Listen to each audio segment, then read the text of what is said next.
I just want to come back to that question on normalization between Saudi Arabia and Israel. And we know the talks were on and there were sincere efforts being made. And that is when Hamas attacked. And something similar, I understand, happened during the Oslo Accords too, when there were peace efforts. So the timing clearly is suspect. But do you think such talks of normalization between Saudi Arabia and Israel, do you think those efforts have a chance of being derailed and stalled now?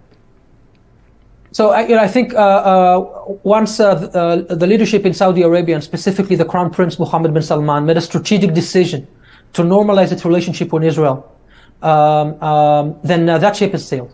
This will happen. And those who think they can derail it by terror, they will be mistaken.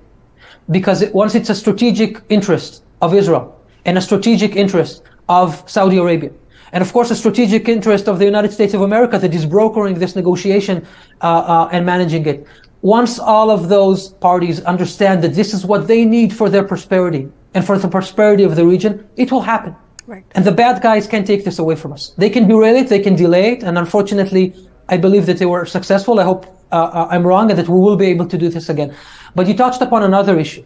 And that is the core nature of Hamas. Because this is true. You mentioned it and it is true. When Israel started the negotiation towards a two-state solution in the Oslo years, when Prime Minister Rabin was Prime Minister, it was Hamas who decided to derail this process. They bombed buses in the middle of Jerusalem, in the middle of Tel Aviv. You know, this was almost 30 years ago. But, I remember this vividly. I have friends and family who were involved during that time as well.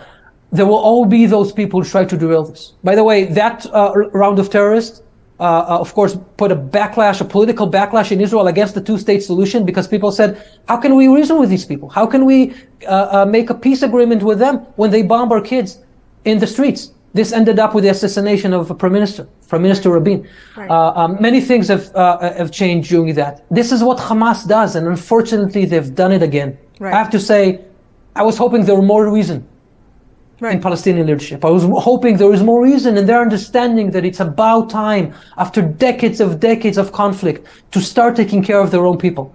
Right. I was wrong, unfortunately. Right. And we need to make sure they have new leadership. Right.